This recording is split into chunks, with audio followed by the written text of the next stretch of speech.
All right, welcome back to another episode of the Refuge Church podcast. I'm going to be flying solo today. I actually got the chance to preach this weekend at the Athens campus on Serve Jesus. And so, that's what we're talking about, Serve Jesus. And it was an awesome Sunday. It's always good to be able to bring the word. Sometimes it's good. I serve in kids a lot. It's good to get a break from serving in kids. It's good just to be with the church family, and my family came in, and it was a lot of fun. I wanted to start with a couple of stories about serving because I always have been very excited to serve. When I first started serving in church, I was 8 years old, and my first job was to pass out the communion trays. We did communion every week. And so my job was to pass them out and then try not to spill anything. And more I started serving. I think I was 8 years old then. By the time I became a teenager, I got to serve kind of in the tech booth and things like that. And it's just interesting because my perspective on serving um, exist way outside of just the context of Sunday morning now. I really love serving whenever we can get outside the walls of the church, whenever we can go love on some people at their homes, at a school, at a nursing home. Maybe it's our Hope campus. I really enjoy serving there. And I remember when I was a teenager, some of the guys in the youth group, I told these stories on Sunday, but if you're at the Harvest campus, I know you didn't get to hear them. But we started serving, and we did a serve project every other Saturday, probably. Like, we were doing a lot. And in the summer, you always want to do these big ones. So it was like late July, school was about to start, and we were like, we found this elementary school that we had a relationship with somebody in admin there. And so we're like, all right, here's what we're going to do. We're going to show up, we're going to mulch, and we're going to paint. They had like a new railing around the school for like car line and stuff. And we said we were going to paint it. And we got there and everything was ready to go. The church gave 16-year-olds the credit card, not just not just we're going to write a check, gave us the credit card, go to Home Depot, get whatever you want. And so obviously it felt like a really big deal.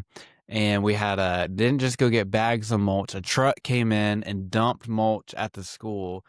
And we started serving, and we got there and everything looked good. But then like 4 people showed up. And I think we started that Saturday morning. And I think we finished Tuesday night when school started on Wednesday.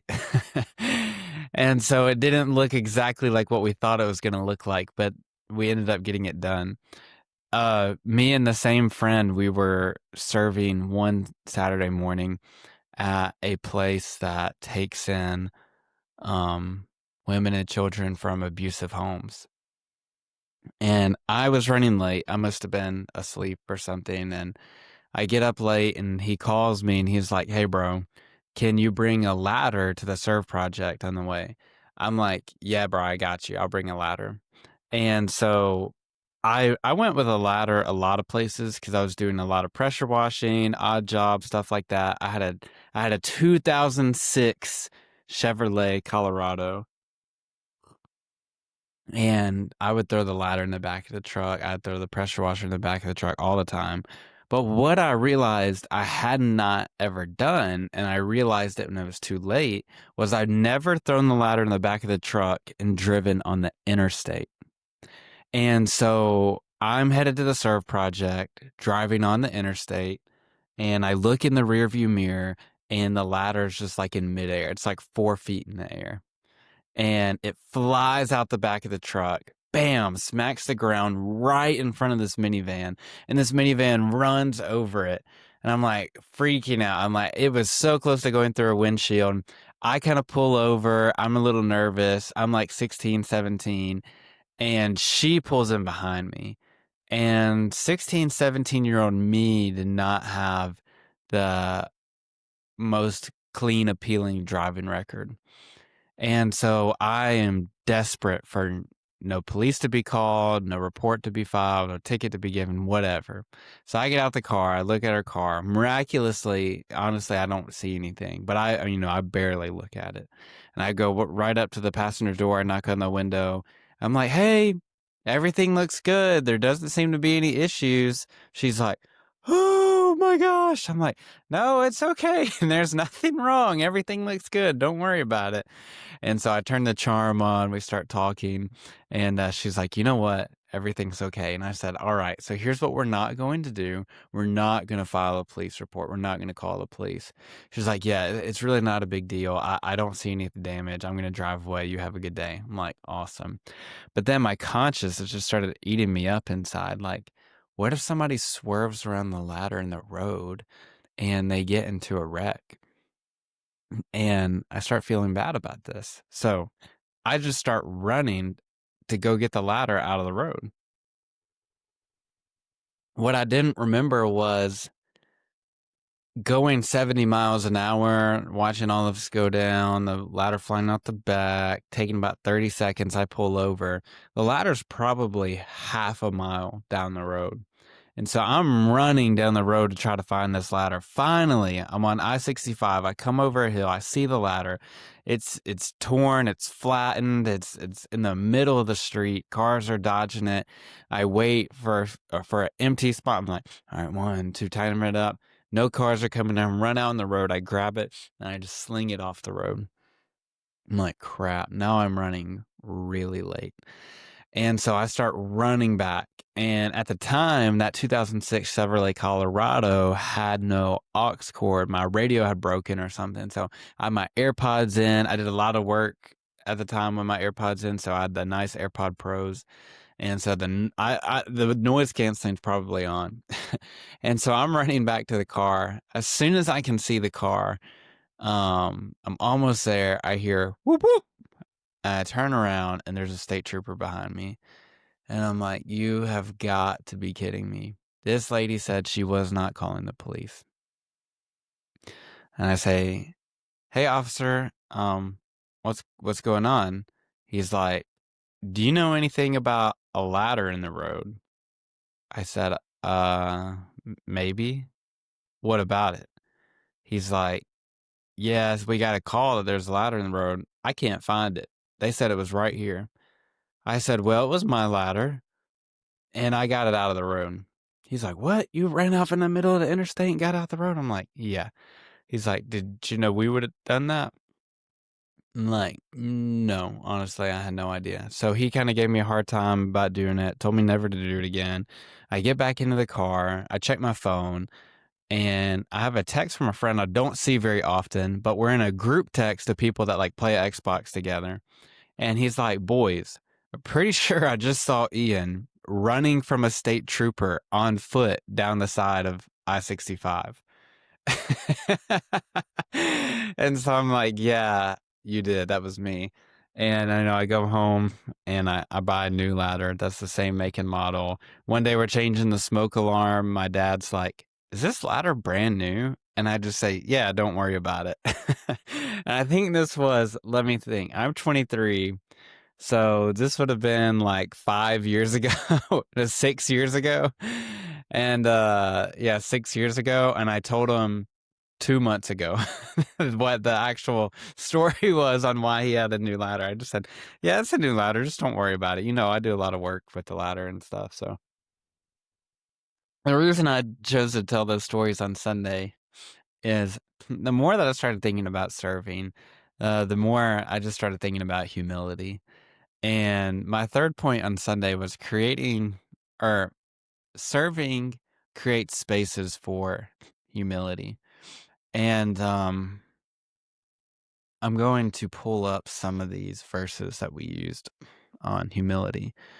But, yeah, I think a lot of it comes down to that. I'm pretty sure, I got to look over Pastor Jason's notes. I haven't yeah, I didn't get to watch the live stream or listen to the sermon audio, but pretty sure his mind was kinda on the same page of, what that looks like, and, Jesus himself said that he is humble. So in Matthew 11, verses 28, 29, he says, "Come to me, all who are weary and burdened, I will give you rest." Maybe you've heard that verse before. And he says, "Take my yoke upon you and learn from me, for I am gentle and I'm humble in heart. You will find rest for your souls, for my yoke is easy, my burden is light." And we know that Jesus is humble.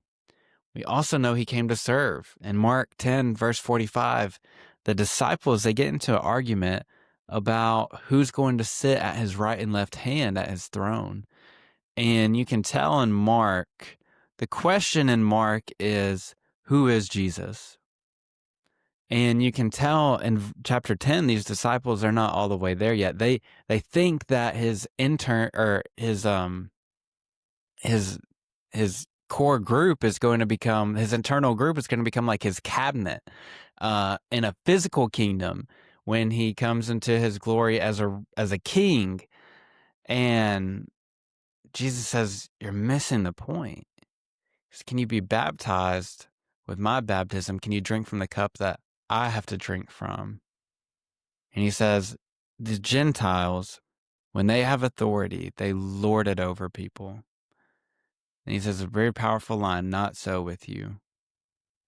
For whoever," this is verse 43, "wants to become great among you must be your servant. And whoever wants to be first must be a slave of all. For the Son of Man did not come to be served, but to serve and give his life as a ransom for many." And a lot of what we talked about Sunday goes back to humility. Jesus said he was humble. Jesus said he's a servant. A lot of times Jesus is serving, and the serving is centered around a specific kind of people that Jesus calls the least of these. And so we have to be people who serve the least of these. There's this imagery that Jesus gives us at a table in Luke chapter 14. And it says that he was at a dinner party, and which is really cool to think about Jesus being at like a dinner gathering with people. And it said that all of these people were trying to sit in the seats of honor. So in their culture, the host sat at the head of the table, and at his right and left hand were the seats of honor. So maybe somebody comes in from out of town. Maybe it's the most kind of distinguished person in the room. Like in this example, maybe, your rabbi is joining you for dinner. So they might get the seat of honor. And then kind of just the regular people, the cousins and whatever, the kids' table is down at the foot of the table. And that's where the seats of the least honor are. It's not bad to sit there, but it just means you're not as distinguished as somebody who's at the head of the table.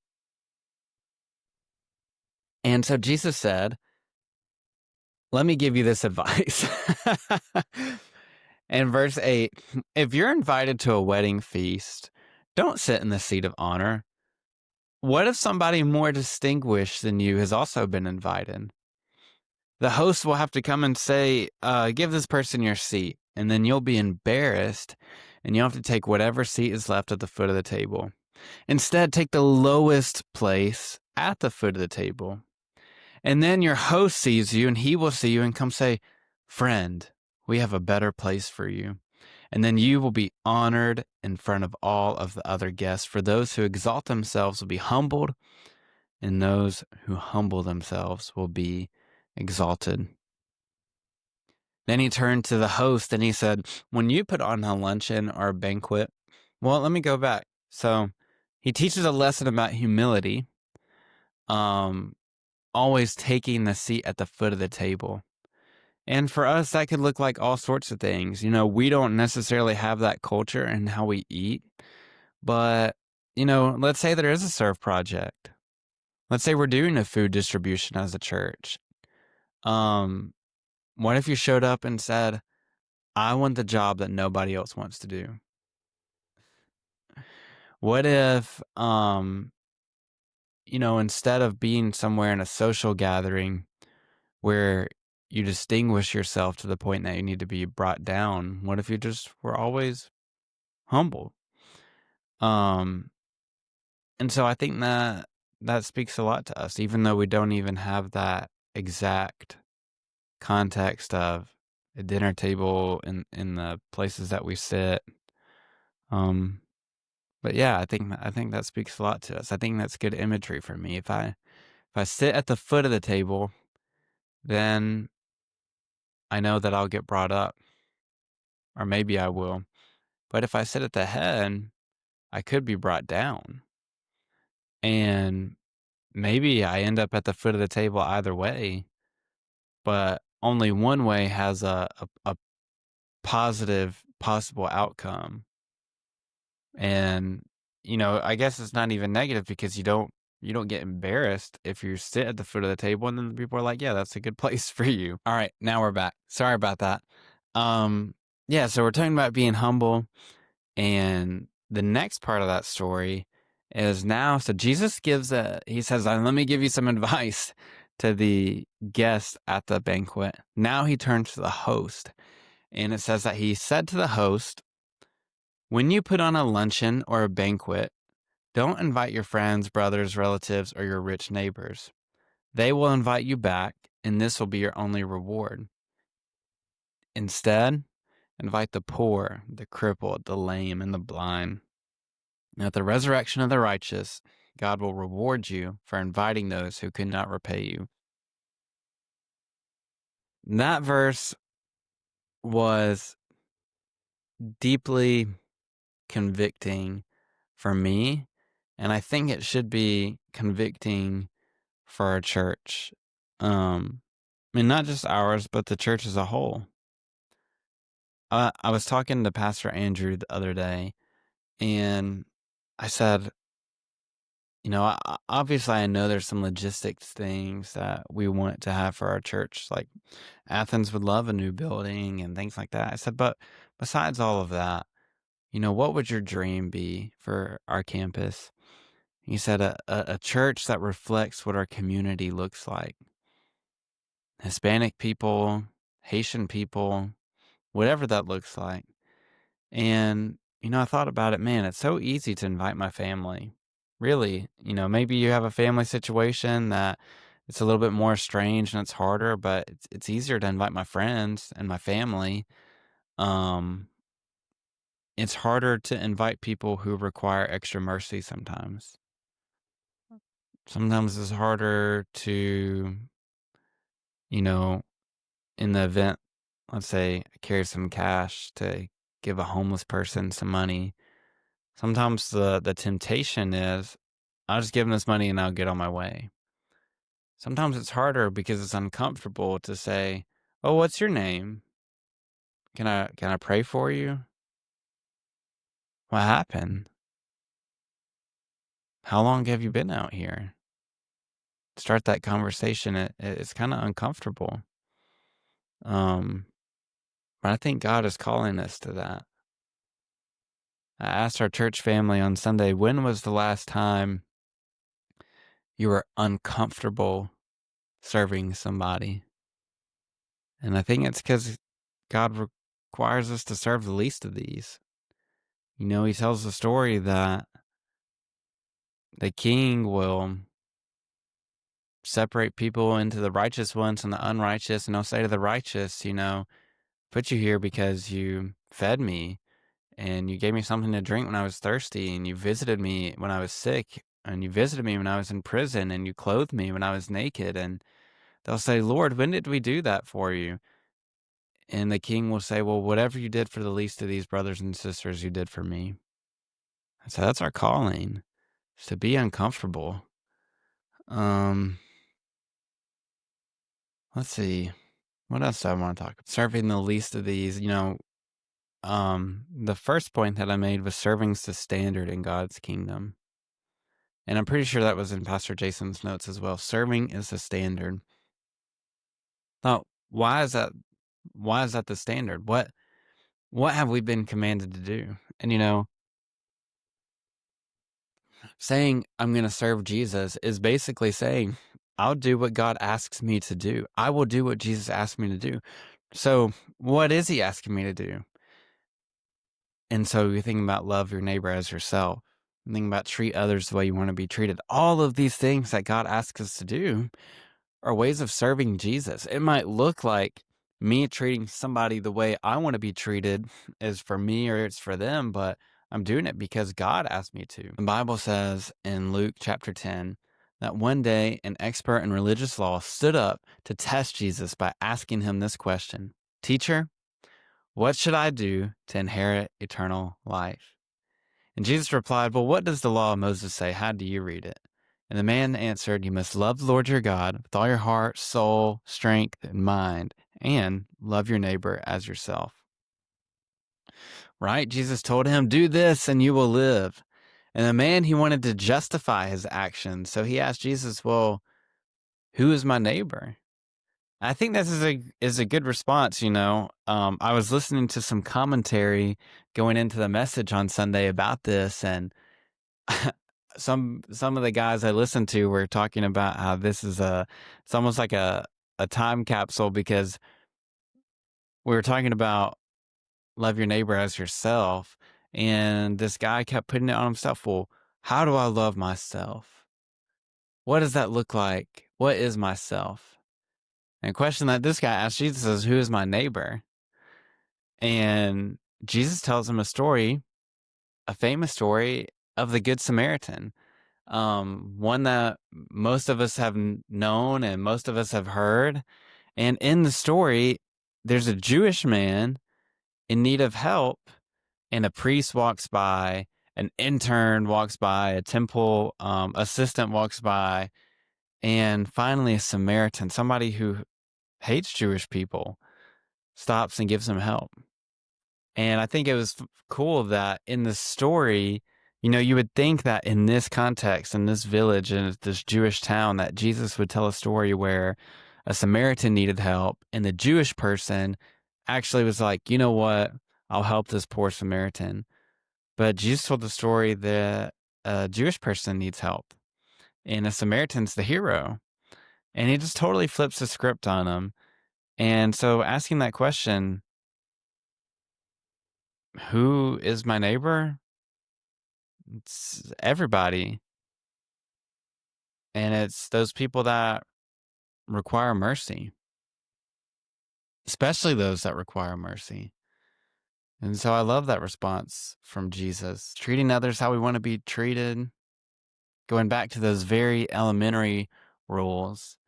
Um, Sometimes as Christians, what we do is we make our faith very individualized. We make it all about us.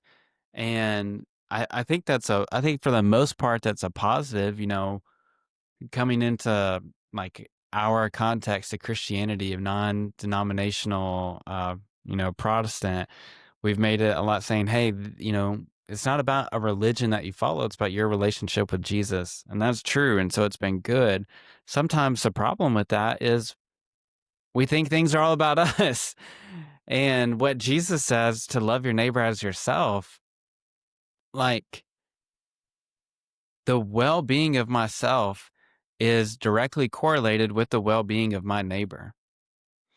And I don't know, I just went on this journey when I started reading through the Bible and reading even through the Old Testament and the laws and Leviticus and Deuteronomy.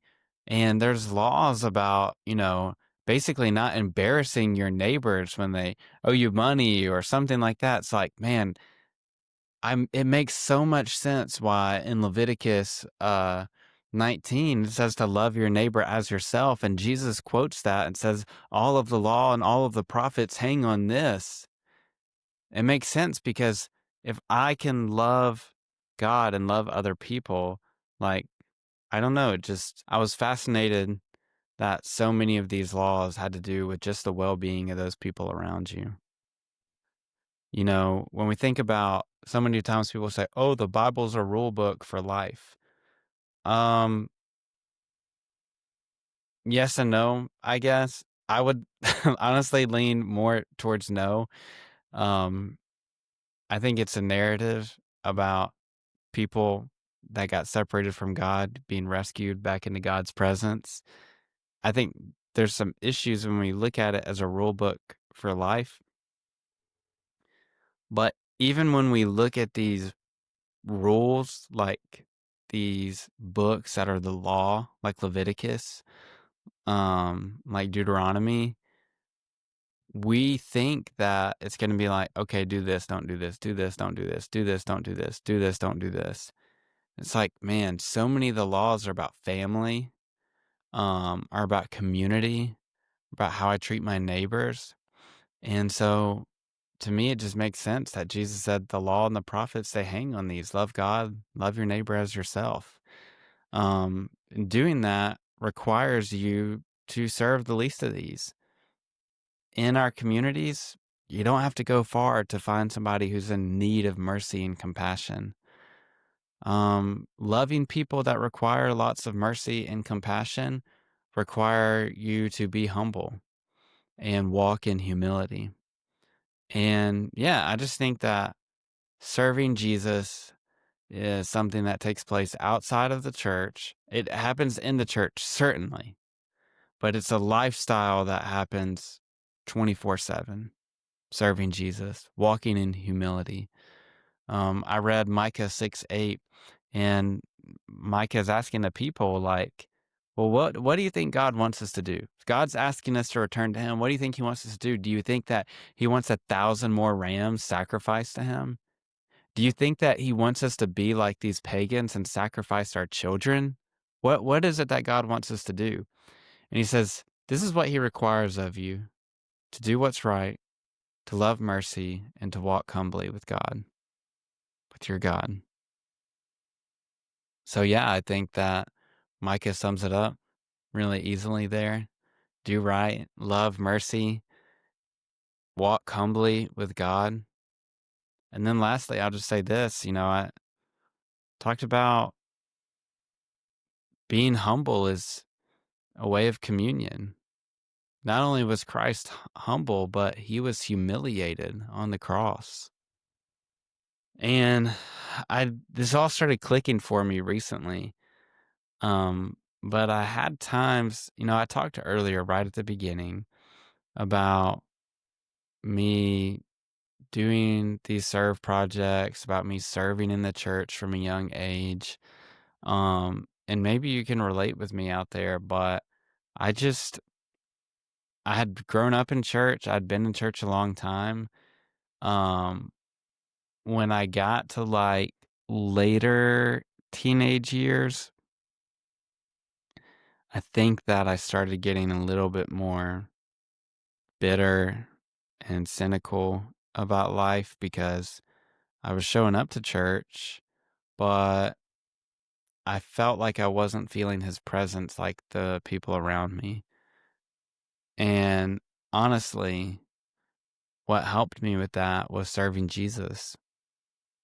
I felt his presence amongst when I would humble myself and serve somebody who needed help, when I would try to be the hands and feet. I could feel his presence, and it nurtured my relationship with God. Serving Jesus did. Just serving people, loving on people. And so I would say this is not a ploy for anybody to start serving in the church more on kids, in kids ministry or whatever. If you want to do that, I would love that.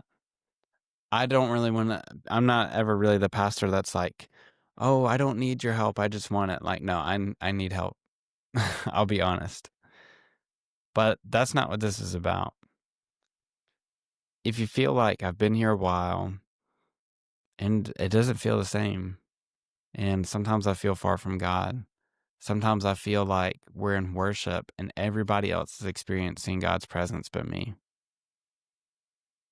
Maybe it's time to humble, act in humility, serve somebody that is the least of these, show mercy to someone who needs mercy. I've been reading the book of Daniel in my own time, and I love the chapter where King Nebuchadnezzar has a dream that is very. I've been reading the book of Daniel on my own time.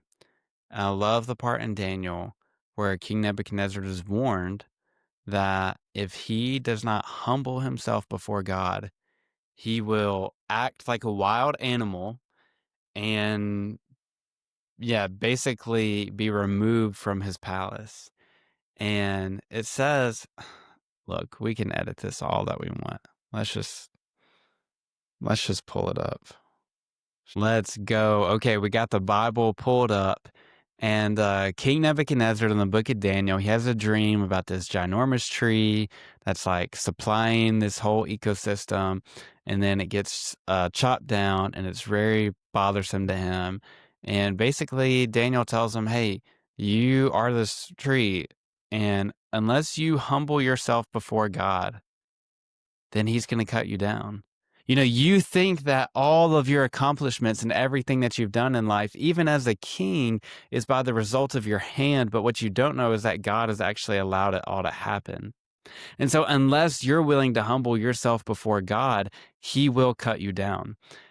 And, this sounds so like sometimes when I read this verse, it sounds so like cartoonish, like I'm watching it in, like the Prince of Egypt style. But then I think about it and I'm like, this is my heart sometimes. All right, so King Nebuchadnezzar is worried about this dream. Daniel says, if you don't humble yourself, then all of this will happen.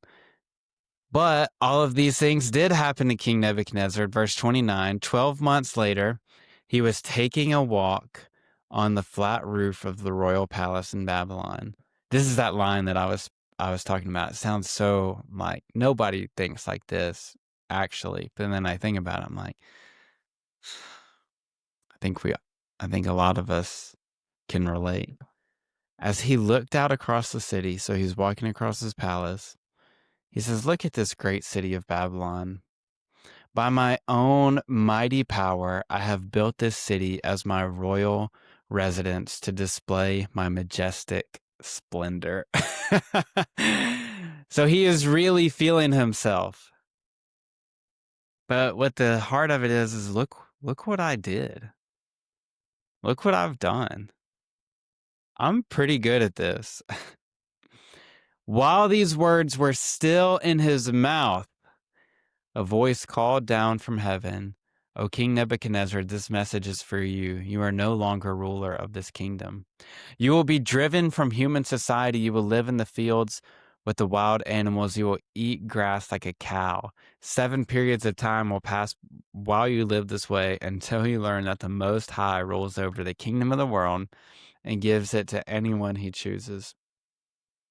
That same hour, judgment was fulfilled. Nebuchadnezzar was driven from human society. He ate grass like a cow. He was drenched with the dew of heaven, and he lived this way until his hair was as long as eagle's feathers, and his nails were like birds' claws. So he gets humbled. He is the king. While the words were still in his mouth, look what I've done. God removed him. What was Jesus talking about when he said, what if you got taken from the head of the table? What was Jesus saying when he said, God exalts the humble, but he humbles those who exalt themselves? After this time had passed, I, Nebuchadnezzar, looked up to heaven, and my sanity returned. I praised and worshiped the Most High and honored the one who lives forever. And then he has a little poem here where he praises God, and he says, I praise and glorify the King of heaven. All his acts are just and true, and he is able to humble the proud. And some of us feel like we're losing our mind. Some of us feel far from God. And what better way to, and I look at the story of King Nebuchadnezzar, and he says, my sanity returned when I humbled myself. I'm not saying that God is driving anyone insane because they're not willing to humble themselves, but I do think that there's something to be said about being in our right mind when we have the right order of where we are in life, where it's God in control above everything else, and everything that I have comes from Him. He is the source of life. And once I put Him in His rightful place, it feels like sanity restored. And so, yeah, if you don't get anything else out of this, I just would encourage you to serve somebody that makes you uncomfortable this week. Um, if somebody makes you super frustrated this week, when they get your order wrong, um, when I don't know what it is, just love on them. Show them mercy.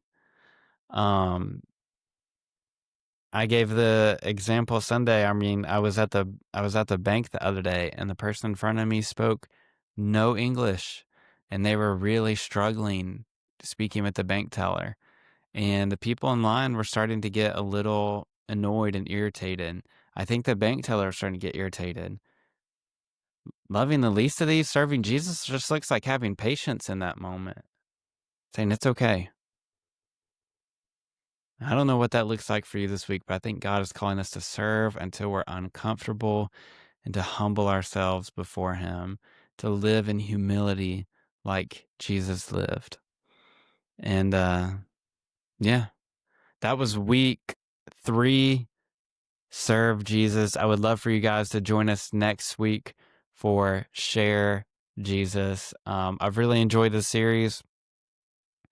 I love talking about these pillars of our church and how simple they are, how easy they are to remember, and how packed with depth and meaning they are. So that was Serve Jesus. Join us next week. Show Jesus.